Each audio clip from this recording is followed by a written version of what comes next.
পালংঘাটে বিধায়ক এলাকা উন্নয়ন তহবিলের কাজের সূচনা করলেন বিধায়ক নিহার রঞ্জন দাস। পালংঘাটে বিধায়ক এলাকা উন্নয়ন তহবিলের দুটি কাজের সূচনা করলেন ধলাইয়ের বিধায়ক নিহার রঞ্জন দাস।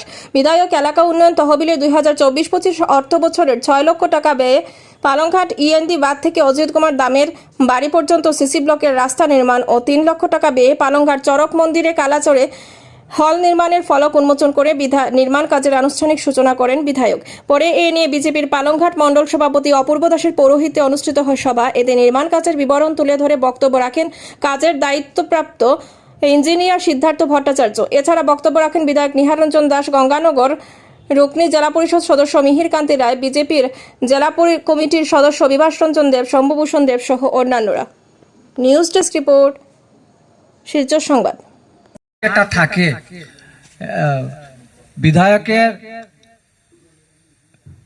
এলাকা উন্নয়ন যে তহবিল থেকে এখানে সিসি ব্লক রাস্তার জন্য 6 লক্ষ টাকা উনি মঞ্জুর করেছেন। এবং একটু আগে আমি জানলাম যে এটা 24-25 অর্থ বছরের এমএলএ এলএডি ফান্ডের প্রথম কাজ এখানে আরম্ভ হচ্ছে। তার জন্য আমি মাননীয় বিধায়ককে অনেক অনেক ধন্যবাদ জানাচ্ছি, কৃতজ্ঞতা জ্ঞাপন করছি যে উনার এরিয়া ডেভেলপমেন্ট ফান্ড এর কাজটা প্রথম পালংঘাট থেকে উনি আরম্ভ করেছেন। তো এই কাজের সমস্ত বিবরণ মঞ্জুর হয়েছে।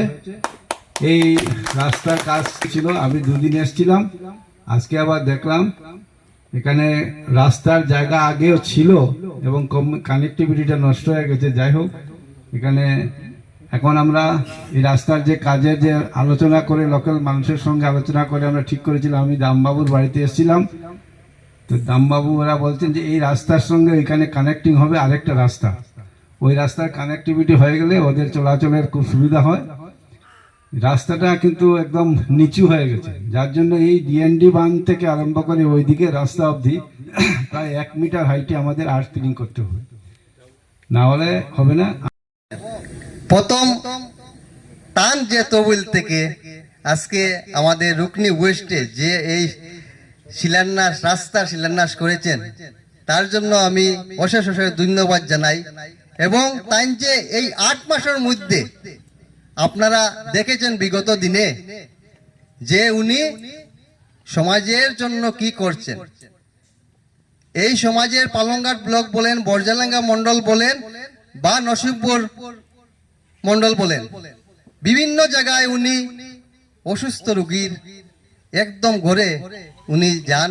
পেপারের পত্রিকার মাধ্যমে আপনারা সবাই দেখেছেন।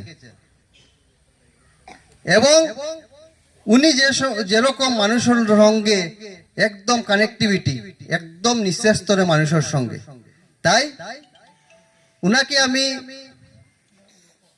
একদম মন থেকে আমি ধন্যবাদ জানাই। উনি যে এই সময়ের ভিতরে আমাদের দলাই বিধানসভার সমষ্টি জনসাধারণের সঙ্গে একদম যোগাযোগ, মানে নিজের মতো যোগাযোগ করছেন। সত্যি কথা বলতে কি, এখানে এমএলএ হিসেবে আমার কোনো ক্রেডিট নেই, ক্রেডিট আসাম সরকারের। আসাম সরকার যে মাননীয় মুখ্যমন্ত্রী ডক্টর হিমন্ত বিশ্ব শর্মার নেতৃত্বে চলছে, এই সরকার ক্ষমতা আসার পর থেকে যাতে গ্রামে গঞ্জে অলিতে গলিতে রাস্তা হয় তার জন্য চেষ্টা করছেন। এমএলএদেরকে 1 কোটি টাকা ফান্ড দিচ্ছেন যাতে এমএলএরা নিজেদের ইচ্ছে মতো ফান্ড ধরতে পারে, কাজ ধরতে পারে। আমার যখন এবার আসলো, আমি 3 মন্ডলকে নিয়ে এক জায়গাতে বসলাম, মাননীয় সাংসদ পরিমল শুক্লবৈদ্য মহাশয়কে সঙ্গে নিয়ে আমরা এক জায়গাতে বসলাম এবং মন্ডলকে আমরা বলে দিলাম আপনারা কাজ ধরুন, কোন জায়গায় কতটুকু কাজ ধরা যায় আপনারা ধরুন। এখানে কাজ হবে কিনা এটা স্থির করেছে মন্ডল, আমি স্থির করিনি।